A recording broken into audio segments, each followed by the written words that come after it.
I'm confident you'll find a perfect match. The signatures change, but the drawing is the same. For real. Not the faces. Anyway. Not the 3 photographs the Thorne Matrimonial Register had mailed him over 12 months, one after another, as each careful arrangement fell quietly through. The faces were real enough. The women existed. But the letters that had reached across 400 miles of prairie and made a lonely man's chest ache with recognition. The wit and the warmth and particular way of seeing the world that he had come, slowly, to love, those had all been written by one hand. A hand that had never once, in all that year, signed its own name. He would come to the agency in person, in the end, to ask about her. He would push aside a whole catalog of beautiful strangers and ask a question that made the proprietress go still. And the answer would walk out of a back room where it had been sitting all along, quietly writing other people's happiness in borrowed names. But that comes later. It starts with a business, a tidy, profitable, entirely respectable business, built on a lie so gentle that the woman who ran it had long ago stopped thinking of it as one. The Thorne Matrimonial Register occupied a well-appointed parlor on the main street of Merrow Creek, Wyoming Territory, and did a brisk trade in the thing the frontier was hungriest for: wives. The West ran short of women the way it ran short of rain, and Mrs. Agatha Thorne had built a comfortable living matching lonely men of means to women back east who wanted a fresh start and a husband to go with it. It worked like a catalog. A groom paid his fee and received an album, photographs of eligible ladies, each with a letter in her own words. Her temperament, her hopes, her heart, set down in ink. The men chose by the letters, mostly. A face tells you little. A letter, a good letter, tells you everything.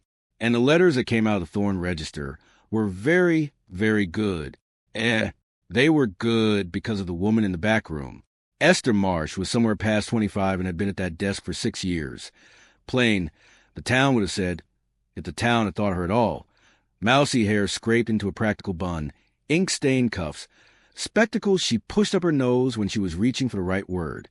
She was the finest writer in the Wyoming Territory, and nobody knew her name. Orphaned young, indebted to Mrs. Thorne for a passage, and a keep she'd never been able to pay back.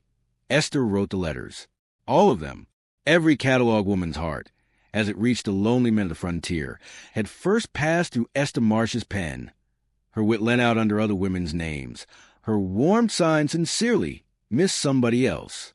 And in the corner of every draft, small enough to miss, she drew a tiny wren. It was the one thing she kept for herself. A wren, plain little brown bird, the most overlooked thing in any hedgerow, and the loudest singer in it by far. Esther had loved them since she was a girl, a creature nobody looked at twice, pouring out a song too big for its body. She drew one in the corner of each draft before it went out, a secret signature on work that would be signed by someone else. Her one small rebellion, and no one's business but her own. Most of the drafts came back to be recopied, the catalog women writing them out in their own hands. So the letter that reached the groom was truly in their penmanship. The wren vanished in the copying. But some of the women couldn't write a fair hand, or wouldn't trouble to. For those, Esther's originals went out just as she'd made them, wren and all. She never thought a soul would notice. One man did. Jesse Lowell had a homestead 40 miles from the nearest town, and no unmarried woman within a day's ride of it. But he had a trunk of books, which was rarer on the frontier than a wife, and it had given him something most of Mrs. Thorne's grooms lacked: an ear. A man who has read enough learns to hear the person behind the sentence, the rhythm of a mind, the way one writer reaches for light, where another reaches for weather. Jesse had paid his fee and been matched first to a Miss Caroline Ash, and her letters had undone him, funny and searching and unexpectedly wise about loneliness for a stranger. Then Miss Ash had married a man in her own town, and the agency, regretful, had matched him to a Miss Delapine, and Jesse had noticed something that stopped his breath. Miss Pine wrote exactly like Miss Ash. Not similarly. Exactly. The same turns of phrase. The same rhysides.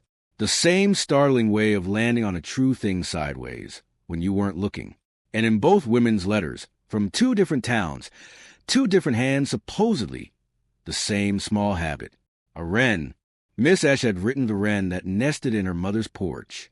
Miss Pine, 100 miles away, had described a wren that sang outside her window at dawn, and once, on a letter in a hasty, unpracticed hand, there in the corner where a careless copier hadn't thought to leave it out, a tiny drawn wren.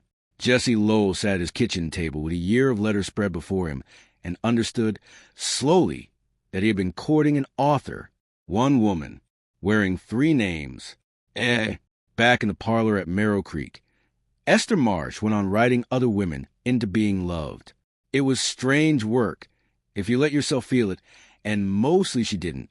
She gave Miss this one a sense of humor, and Miss that one a tender heart, dressed strangers in the best of her own soul, and sent them off to be chosen. And when a match took, when some far homesteader wrote back that he'd found the woman he'd been waiting his whole life for, Esther felt the particular ache of a matchmaker who has made everyone's happiness but her own. She was the reason a dozen frontier marriages had begun. She had never once been to a dance. She marked another draft of the wren and blotted it, and did not let herself think about the man in the third packet, the one whose replies had started coming strange lately, asking questions, careful ones, as if he were listening for someone. He arrived on a Tuesday on the noon train, and Mrs. Thorne received him in the good parlor with the catalog already open.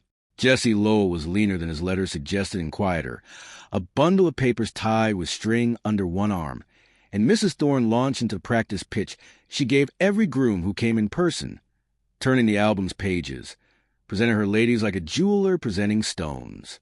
Here was Miss Pine, whom he'd been corresponding with, and here, should his heart be open, were others, a widow with a sweet face, a merchant's daughter, a dozen eligible women, each with her letter, each with her photograph, each waiting.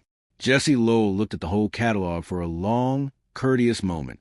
Then he closed it and slid it gently back across the table. "None of these, ma'am," he said. Mrs. Thorne blinked. In 15 years of business, no man had ever closed the album. "I don't, Mr. Lowell. Perhaps if you—" "I don't want a photograph," Jesse said. He set his string-tied bundle on the table. "I've been writing to this agency for a year. 3 different ladies, by the names on the envelopes." He untied the string. "But it's been one woman the whole time. The same mind in every letter. The same wit. The same soul."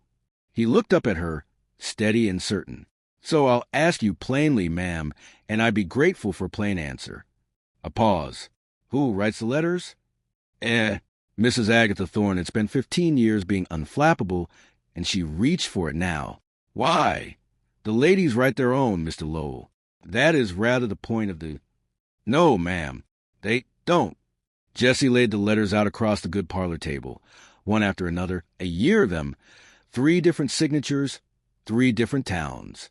And in the corner of this one, and this one, and this one, small enough that Mrs. Thorne had to lean in to see what he was pointing at, a tiny drawn wren. "Same hand made these," Jesse said quietly. "Same person. She signs everything with a little bird, and I don't think she even knows she does it. I didn't come 400 miles for a face I've never met. Mrs. Thorne." He straightened. "I came for the woman who wrote these. Where is she?" And in the small back room, through the half-open door, the scratch of a pen went suddenly, completely silent. Mrs. Thorne's composure cracked, just slightly, and her eyes flicked toward the back room before she could stop them. It was enough.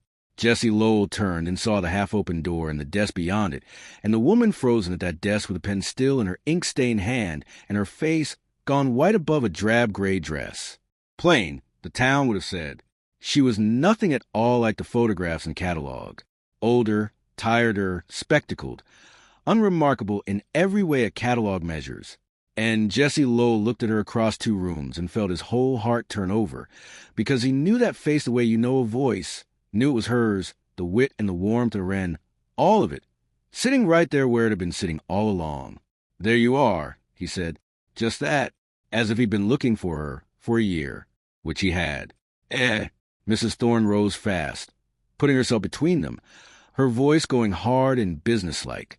"Mr. Lowell, that is my clerk. Miss Marsh keeps the correspondence. She is not one of the ladies. She is not marketable, Mr. Lowell. She is the pen, not the product, and she is under contract to this establishment for a debt not yet. How much is the debt? Jesse asked. That is not. I'll pay it. Esther Marsh spoke for first time then, from the doorway, in a voice Jesse had read 100 times and never once heard. No, she said. They both looked at her. You'll not buy me from her, Mr. Lowell, Esther said, trembling and fierce. I've been a thing that gets bought and kept quite long enough. She came into the parlor slowly, an ink-stained woman in a drab dress, and said the thing she had never said aloud in 6 years. I've written 100 women into being loved. Her voice shook, made them funny and tender and brave, and watched every one of them get chosen and married and happy on the strength of my words in their mouths. She looked at the letters spread across the table. Her letters. And I never once signed my own name to any of it. Not once. Miss Ash, Miss Pine, sincerely somebody else, always somebody else. A breath. Do you know what it is to give everybody in the world a voice and never use your own? Mrs. Thorne started to speak. Esther didn't let her. They weren't lies, the letters. That's the worst of it. Every word was true. It was just never allowed to be mine. Mrs. Thorne recovered her footing, because women like Mrs. Thorne always do, and she played the only card she had ever needed. You sign a contract, Esther. You owe this house for 6 years of keep, and a debt besides. Sentiment is very affecting, but the law is the law, and you are not free to simply walk out of it because a lonely man read too much into a letter. She turned to Jesse, serene again, certain of her ground. You may want the pen all you like, Mr. Lowell, but a pen belongs to whoever owns a desk. She smoothed her dark skirts. And I own this one. The parlor went quiet, and Jesse Lowell, who had come 400 miles and rehearsed no speeches, did the only thing that had ever been the right thing. He ignored Mrs. Thorne entirely, and turned to Esther and asked her a question. Miss Marsh, he said, nobody in this room has asked you the one thing that matters, so I will. He set his hat against his chest. What do you want? Esther Marsh stood very still. In 6 years, no one had asked her that. Not once. She had spent those years answering the question for everyone else, writing a dozen women's wants into elegant paragraphs, and had somehow never been permitted to question herself. She looked at Mrs. Thorne, who owned the desk. She looked at the letters, which were hers and had never been allowed to be. She looked at the lean, quiet, bookish man who had heard her across 400 miles of prairie and 3 false names and come looking not for a face, but for her. I want, she said slowly, to sign my own name. She reached past Mrs. Thorne, took up a clean sheet, and picked up the pen. The contract could not hold her, in the end, and everyone in that parlor came to understand it at roughly the same moment. A matrimonial register that sold one woman's soul under other women's faces was a fraud from its foundation, and a fraud cannot enforce an honest debt. Esther owed Mrs. Thorne nothing that the deception hadn't already repaid 10 times over.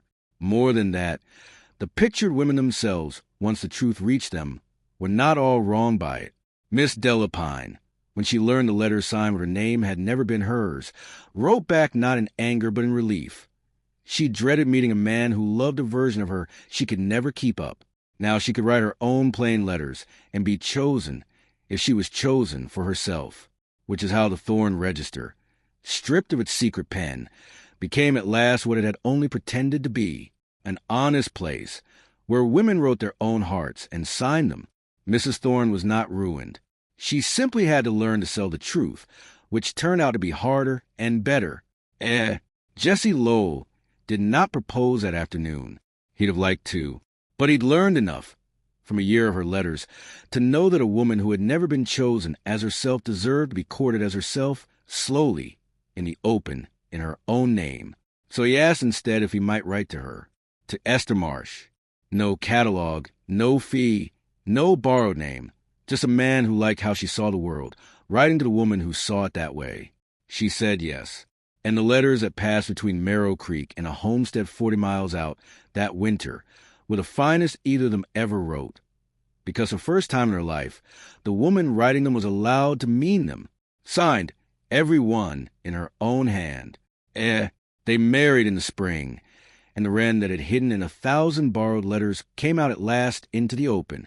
Esther Lowell wrote for the Merrill Creek paper after that, a column under her own name that folks drove in from the county to read. She wrote honest letters for the Reformed Register when it needed them, and taught the catalog women to write their own, and never once again signed a word she didn't mean. There's a letter framed on the wall of a homestead 40 miles from town. It is the first thing Esther Marsh ever signed with her own name, a plain sheet, a few true lines, and at the bottom, where for 6 years there had only ever been somebody else, her name, and in the corner, no longer hidden, no longer a secret, drawn plain and proud where anyone could see it, a wren, small, overlooked, and singing at last in a voice that was entirely her own.